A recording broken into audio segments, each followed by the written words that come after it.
G'day everybody. I'm pretty much going to talk about the most recent and what's unfortunately the final session of the D&D game that I was running for Chaos Academy. When last we left our intrepid adventurers, they were about to sail on a boat towards Candlekeep. So they got their horses, they got onto the boat, stowed the horses away, and began travelling south on the water. Unfortunately, one of the characters got rather seasick and spent most of their time right on the edge of the boat, being sick. But it did allow her to see a few things as they were going along the way. It's things like going past an underwater reef where there were some crashed boats or sunken boats and some sharks swimming all around them. They didn't decide to investigate that further. Good move.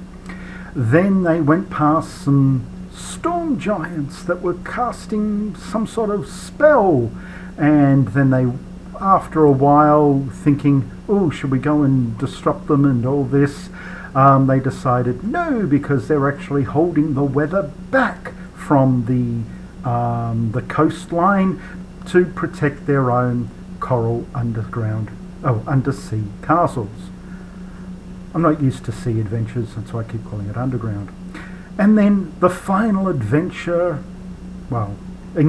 I should say, on their way to Candlekeep, and they were going to stop at an area known as Baldur's Gate on their way, was this dragon that came in, flying directly to the boat, kept coming closer and closer. So the characters said, everyone abandon ship, there's a dragon about to attack, even though they saw the sun glint off its bronze scales.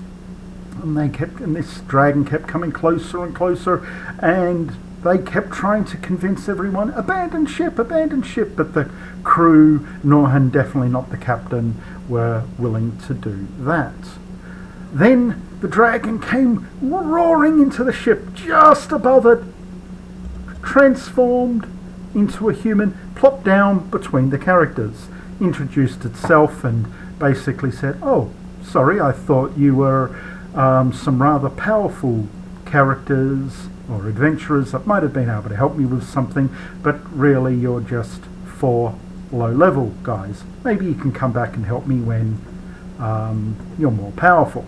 This was setting up for an adventure later on down the track, which, yeah. Okay, so they talked for a while.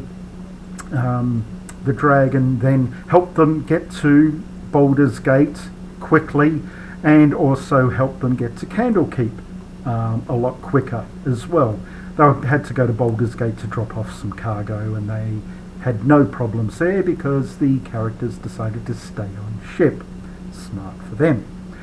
And the dragon said, hey, look out for my distant relative who actually works there at Candlekeep, and left them on their way. So they arrived at the outskirts of the area of Candlekeep. There's a small dock and harbour there, and a small little jaunty town just on the outside. They went there, went straight up to the doors, and were told, well, you need a unique book to be able to get in.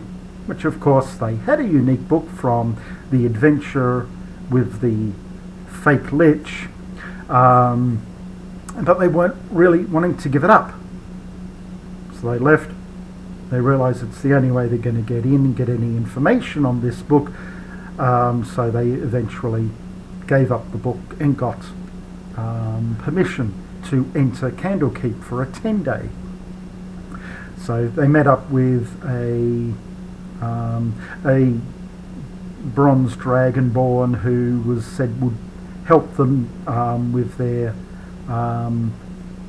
bits and pieces around Candlekeep, introduce them to people, give them tours, all that type of stuff. First stop was at the rest house, and they were given rooms in the area underneath known as the Firefly Cellar. For whatever reason, and if you know why, I kept calling it the Firefly Funhouse, and those who know me will probably know why.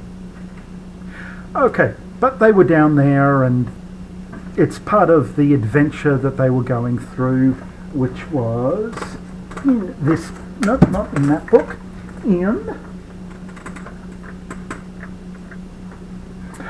Candlekeep Mysteries. The first adventure that I was running them through in that, and I just broke something. Bear with me. This is the time where I should begin pausing videos. Okay, but what was I saying? Okay, they were going through the adventure there, where they were given a room downstairs in the Firefly Cellar. Then they all, when they woke up the next morning, they had this earworm in their head, this song or this humming going on, or a tune. That's what it was. Going through their head now, they were humming, and then there's an adventure around. And I'm not going to spoil it for anybody in case they want to run through that module, because it really is a good, fun module to play through and to DM. But they were going through and they were taking all the long ways around to finding things, and this adventure, which is only meant to go for like 2 to 3 hours, they spread out to over 5 hours. But eventually they got to the final combat, and yep, introduce music at this point. And it was at that point that Dakota and Gia had to go. Basically, Kathleen had got a call right at that point, just as combat was about to begin, saying, okay, Dakota needs to be picked up now, and all that. And so the game ended right as the combat was about to begin. Unfortunate, because that's where the worst place is to leave a game, especially considering this was the final combat. But it doesn't really matter in the long run, as I'll explain in a moment. So that's where the session ended up. It was a bit, I think maybe a bit cerebral for the players, for the kids, but they were given help throughout it anyway, and sort of I began leading them by the nose, but they were having fun. Now, what's happened subsequently is Gia, the youngest member of Chaos Academy, has decided she doesn't want to play D&D anymore, and so that's it. No more D&D with Chaos Academy. I'm going to try and run games for Z and Chi and Eric and maybe even Dakota when it's not school time and G is not around or anything like that, because hey, I bought this module specifically for the Chaos Academy kids, so what I've read of it, I really like it. I might continue on doing it. Might be a case that I will just get Z to make up his own paladin, and he will join in with the other 3 paladins, and we'll continue on.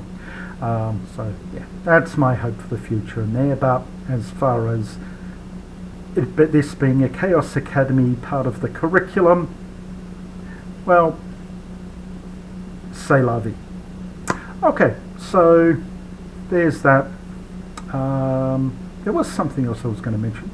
You know, I should write these things down, but going off the cuff as I tend to do and not have my props handy, and I've lost my 4th popsicle stick, which was, if you ever remember, putting 4 popsicle sticks into that pattern and then using them as a boomerang. I was actually going to use it as a prop for the kids game. They were eventually going to find 4 Holy Avengers sort of stuck in that pattern, and it was going to require 4 paladins of the same church and of the same level, and all this, that, and the other, to be able to separate them and have their own holy adventures. So it was going to be a big thing as part of the game, but oh well, say lovey.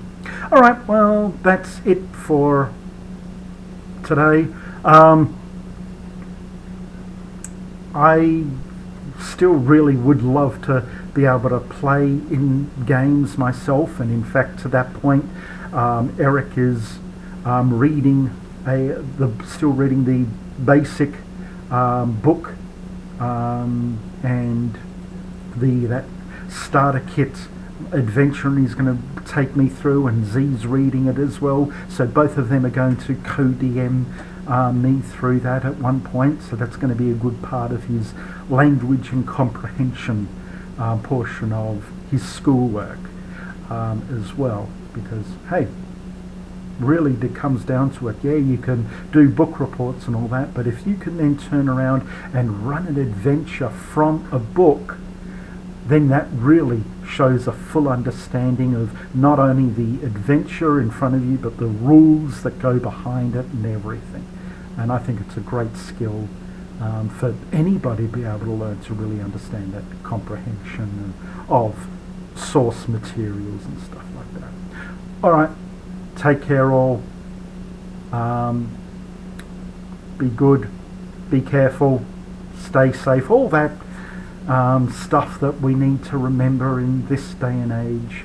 And hey, if you know any DMs in the Grass Valley, Auburn area that want to run me through a game, or learn how to DM to be able to run me through a game one-on-one, or part of a not too tight-knit group, because I found when I join a really tight-knit group, they've got a lot of inside jokes, or they've adventured for many years and refer to that, and I'm left out of it. So if you know anyone, hey, get them to contact me, please. My email and phone number, they're freely available, so pass them on. Okay, thanks a lot. Take care.